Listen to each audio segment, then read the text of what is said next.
airport. If you check those minutes, it does also recognize the fact that JKI does not have capacity to build a new airport, which has been articulated by the PS from the bottom line, 19 billion revenue.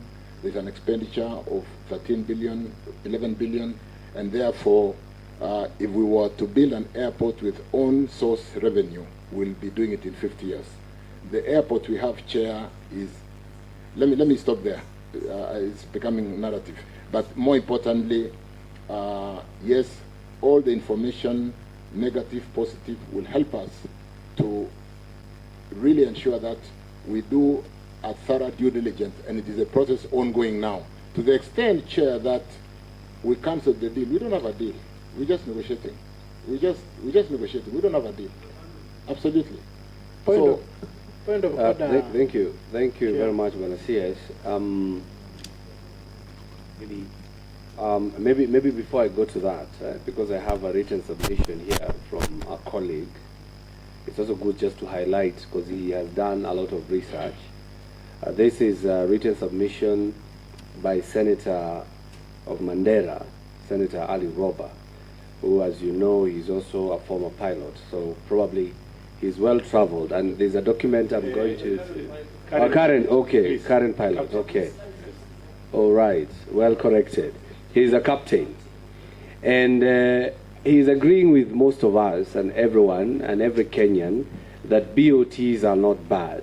What we are looking at is the deal. And he has given an example of about 10 airports that are built through BOTs. I just want to highlight 3 of them.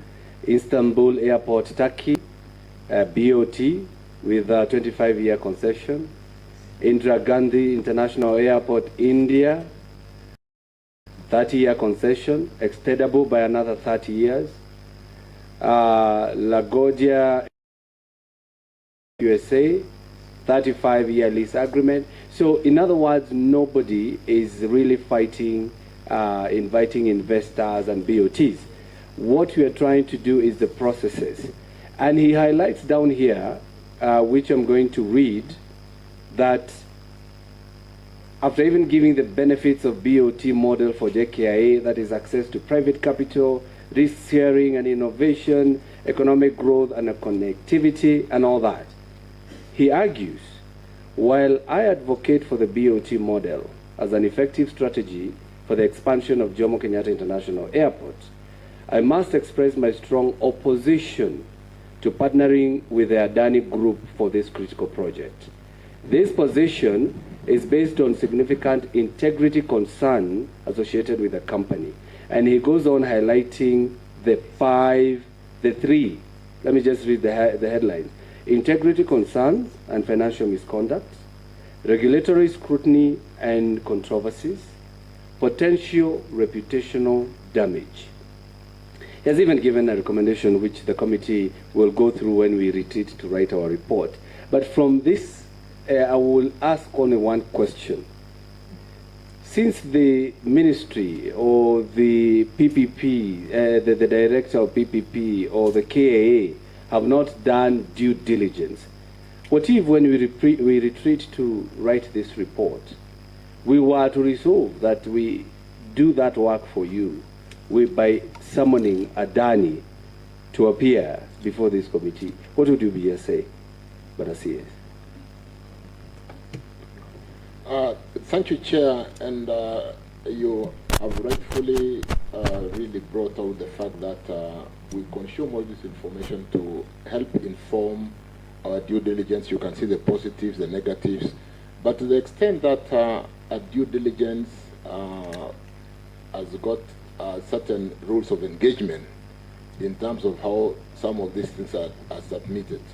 I don't think it will be fair, like you said earlier, if you did a due diligence of Chirchir or my colleague Hassan Joe on the internet. You'll not be having the ministers serving the country from where we sit today if you were to do that. Equally, maybe if you did one of Onyonka. So, Chair, let's follow the due diligence and submission of information in the due process. Appear before the House as we are appearing today. Prosecute the process that we are going through, and ensure that we all get involved not just in shooting down an investor who could end up helping Kenya, and we end up really saying, look, we don't care whether we have a road in northern Kenya, we don't care whether we have power. We need power for our people. We are leaders. We need to provide service to our leaders. Let's critique like we are doing constructively and get to the bottom of some of those negative information using credible source of information. We'll demand information credibly, and we'll take them through the due process and confirm. But let's not also act like there are so many investors willing to come into Kenya. If there were, we would not be struggling with the capitation for schools today, with the challenges in our universities. We need to put social investments into health, education, and the areas we need to put. We don't have a headroom. I wanted the CS to be heard in silence, and then I'm going to give each and every senator a minute to give closing remark. Remember, this is not the end.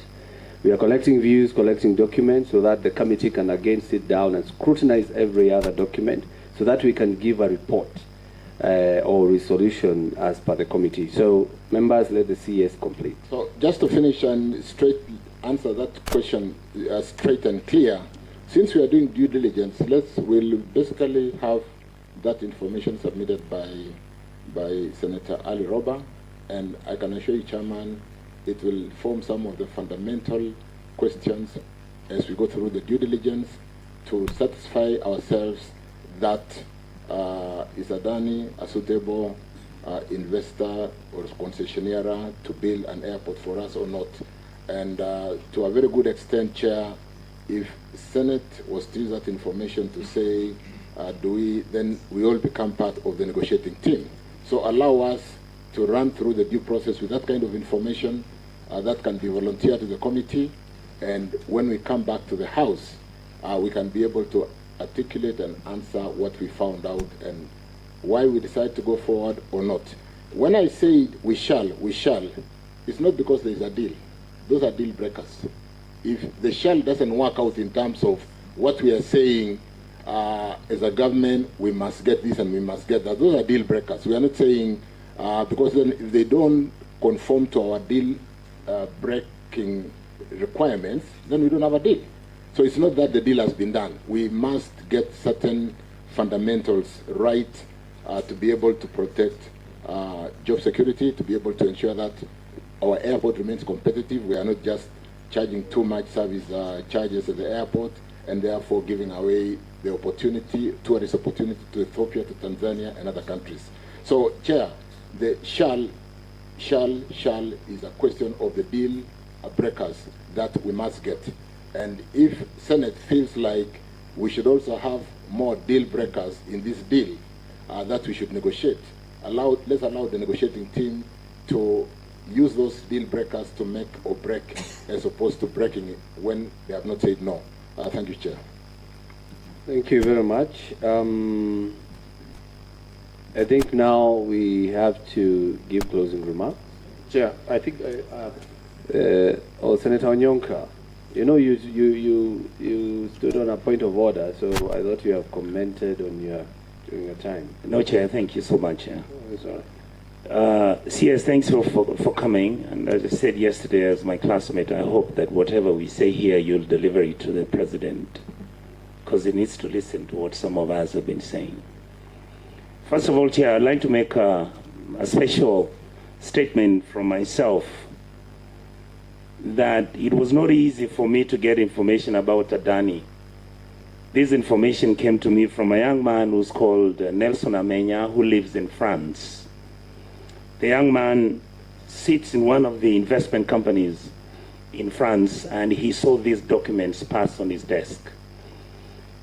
When he called me, the information that I was speaking made me, first of all, get worried about himself, because as you realize, Chair, I actually publicly have stated that the information Nelson Amenya has given me as of 3 days ago is that he has found some people who are following him in France, and we have been talking to some people to create a safe haven for him so that he can be siphoned out of France.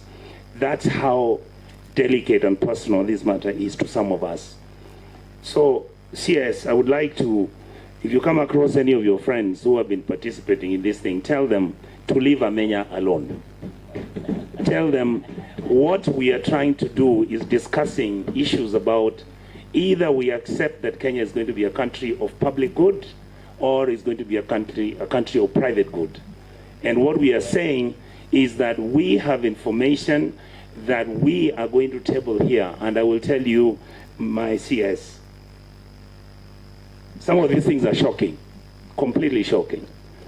I would like to ask you, you can answer or you can keep the information and answer me before.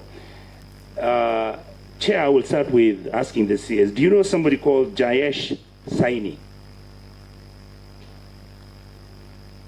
Yes, I do. Thank you. How do you know him? I think it's in the health industry. Thank you. Yeah. Would I be wrong if I said that Mr. Jkia-Adani is the one who has actually been given the transaction of managing our SHIF, which is the new development out of NHIF, because he's the owner of Nairobi West Hospital, and he is the one who is actually been given the complete system of the financial management of the SHIF. Point of order. I would want, Senator, we restrict ourselves to the mandate. Chair, I think you're wrong. No, you're wrong, Chair. There's a reason why. You have to allow me to interrogate the matter. You must allow me to interrogate the matter to its logical conclusion. Let me explain. Then you can make a ruling. And when you get out of the rail... I am not. There's a relationship between the corruption that is happening with the Adani deal and what Mr. Jkia is doing. Because so, Mr. Chair, Senator, don't get keep for him. Please don't. No. Point of order, Chair. Don't get keep for him. You are going the wrong way, Chair. Senator Onyonka, just 1 minute, please. Yes. Chair, it is quite possible that there is somewhere that Onyonka... There is a nexus. I'm trying to create the nexus. Senator Allow me to make my case. Senator Onyonka, allow him. Just let me explain something, Chair. It is possible that there is somewhere that Senator Onyonka is driving at.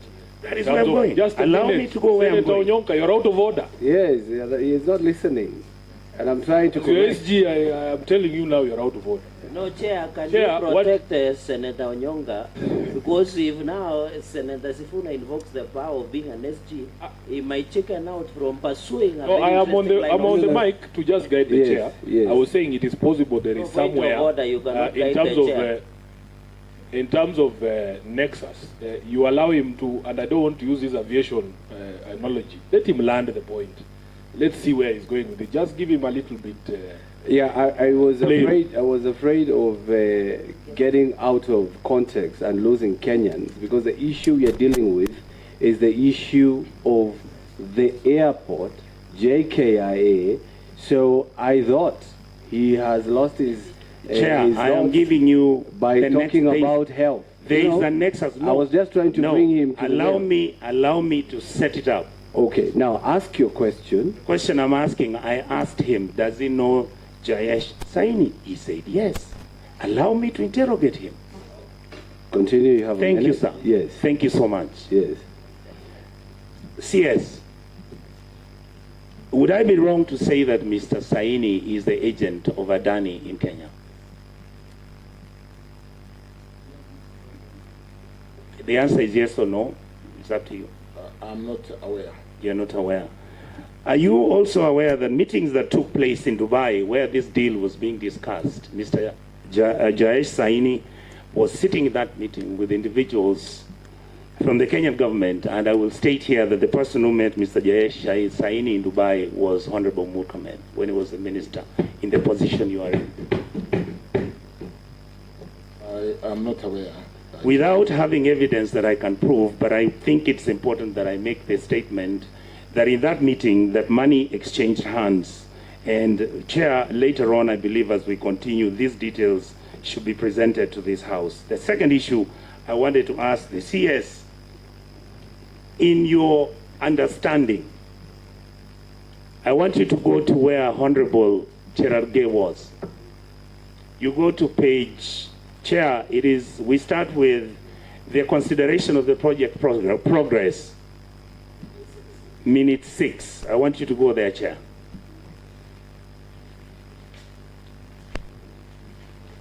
And your MD of KAA could answer this because it directly involves him, but again, it is under your jurisdiction. A PPP project is considered under the following factors: value for money, affordability, commercial value, manageability, and acceptability. The PIP by AHL was submitted on the 1st of March. The evaluation report submitted to the PPP committee on the 8th of March. On the 13th of March, they conducted a feasibility study, and on the 28th of March, submitted a feasibility study report on the 3rd of May. During that period, if you notice, this is only 1 month. Is that possible that this could be done? 18 days.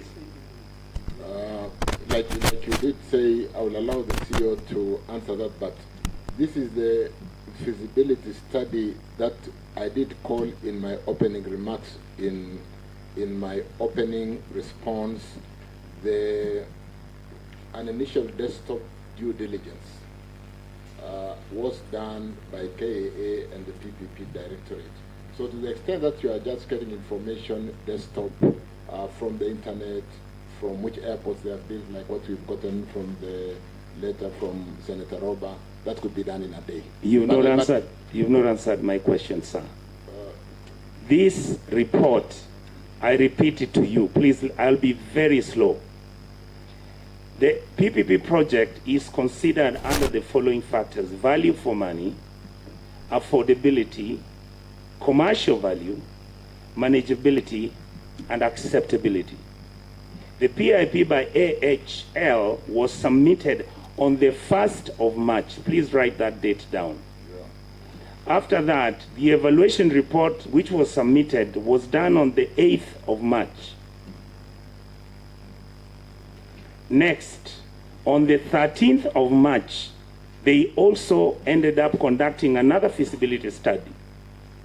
Then on the 28th of March, they submitted a feasibility study report, I believe, to your committee for approval. The question I'm asking you, in a period of 30 days, do you believe that somebody can actually get into our airport infrastructure, do a feasibility study, talk to the people who work there, talk to all the stakeholders, and then make a presentation that you use as a CS and make a logical conclusion about this exercise? I think, Chair, what we're basically saying is PIP, privately initiated proposal, has been submitted to JKIA on that date. They could just submit it to the PPP committee with a covering letter. So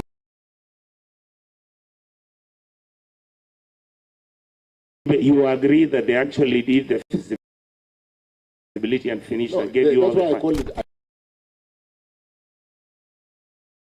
desktop. They are basically saying we No. In this statement, there is nowhere they have said it is desktop.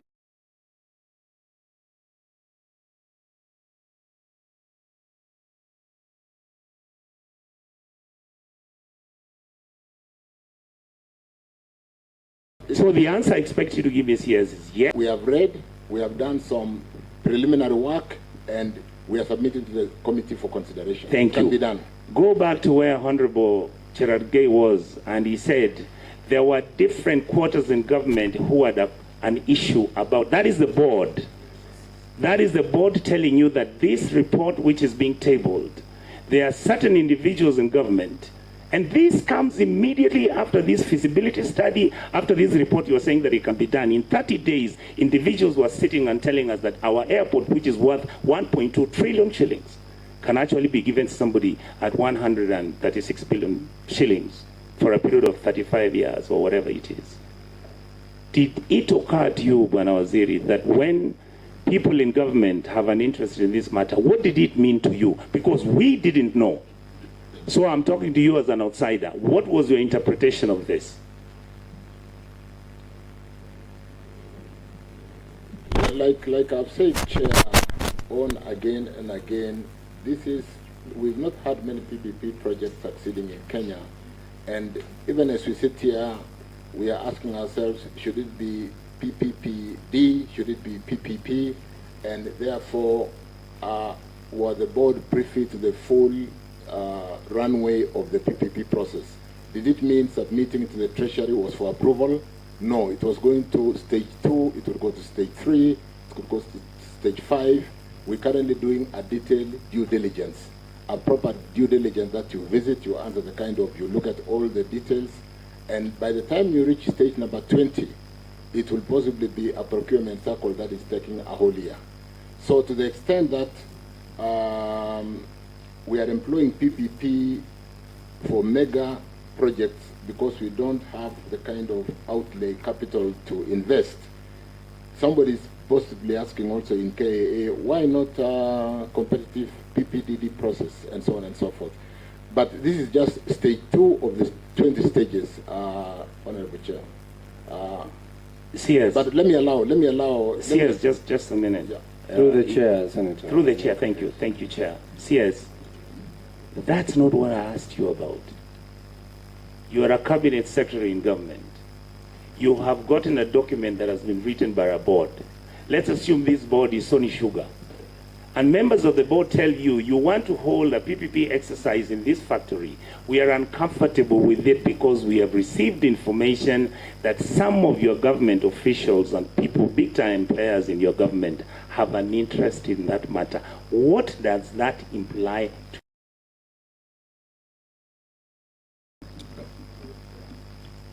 to let me just on a point of order, Mr. Chairman, that question was asked to the CS, and the CS is the one who has taken oath. If the acting managing director wants to answer, he has to do so with permission from the CS. But you cannot just jump in. Is well advised? it is, and the CS should allow you to take the microphone. Yeah. But I understand you don't understand, so we accept that. CS, can we proceed? Feel free to direct any member of your team to assist in answering questions. I'll do that, Chair. I think to the extent that we've received a PIP proposal to basically build an airport that we've been desiring to build for 13, 14, 15 years. If I received a PPP proposal today for Mausami Bironi, I'll possibly be trying to push it within the next 1 week to ask ourselves, is it true that somebody can build for us this road? It's not something that I want to sit on in my office. I'll possibly be talking to everybody and saying, we have this proposal, can it work? And therefore, depending on the agency, there could be interest. There's no question about that. But I did say, Chair, that I've just gone back to my step 1 to step 20, to the extent that even if the board was sitting to consider this, there's a whole due process, including why we are appearing in Senate today. Difficult questions, some of the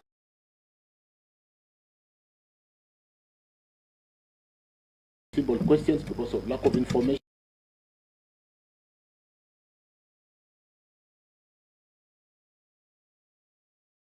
Everybody that the due process must be followed.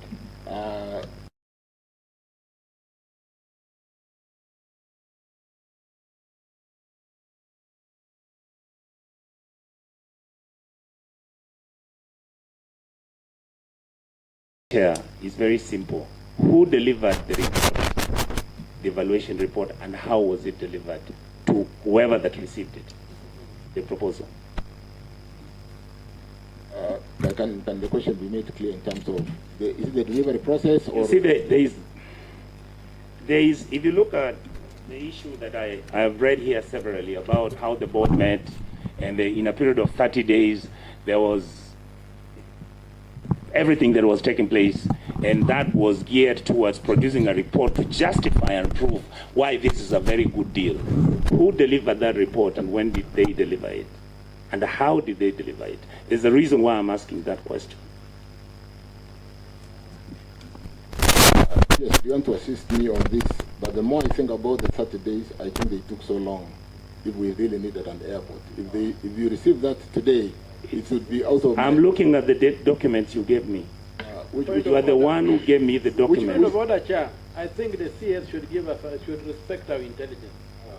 We're not talking some nursery school kids. Respect our intelligence and address us as adults and address us as senators of the Republic of Kenya. Are you addressing Chirchir or addressing the chair?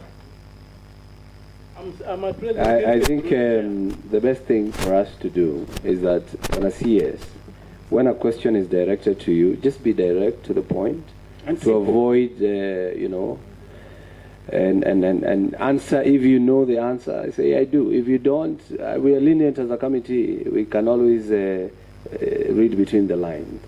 So kindly, and also it's also good for us to know that we are governed by the standing orders. And I'm really withholding, you know, invoking some of the standing orders, like standing order 105, which is a statement of facts whenever we are interacting with this department or with this issue. So let's restrain ourselves to the issue at hand, which brought us to this committee.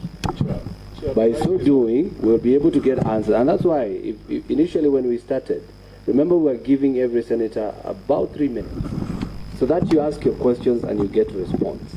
So the moment you bring this kind of interaction, you will have point of orders, and we might lose the points that you want to execute. I actually nearly want to agree with you, but let me tell you why I'm cross-examining the CS. No, proceed with The the reason, questions. please Proceed. allow me. There's a very good reason I want to do that. Chair, with you know, yesterday I said something about CS Chirchir. He's one of the few people, out of my interactions with cabinet secretaries, and you know I have a very low opinion of the cabinet, but he's one of the few who is usually very forthright. So, Honorable CS, I am, you remember I owe you something. Congratulations. Please don't get derailed. I need you to be the same forthright person. If something is wrong, Honorable CS, the CS that I know, will say it is wrong. And it was not you. You are not there. Yeah. So throw people under the bus if you must, but you must retain. Maybe Senator Onyoka is scaring him. Thank you, Chair. Thank you, Chair. He's my former yearmate in the university. We love each other. We've spent quite a bit of time together. Yes. I'm just trying to make sure we get the truth about this. The next question I want to ask, actually, Chair, through you, is not to the CS. I want to ask the gentleman who has been acting. And you said your name is who? Henry Ogoye. How long have you been at the airport? Since 2006. Since 2006. Please allow me to interrogate this. Chair, I would like to present this document to you because it's a public document. That is the report that was done by Honorable Kosing under the Hansard, and that report, very, very fortunately, Chair, our deputy chair was in that committee. My current deputy president, Honorable Gachagua, was in that committee, and the other person who was in that committee was Honorable the Solicitor General, Mr. Mose, Shadrach Mose. Why do you think the report which came 2018, and it was saying that we cannot give our airport under the PPP arrangement, why did the committee make recommendations that that should be stopped? And when did the government change the policy? The same question that Honorable Sifuna is asking. For us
not doing competitive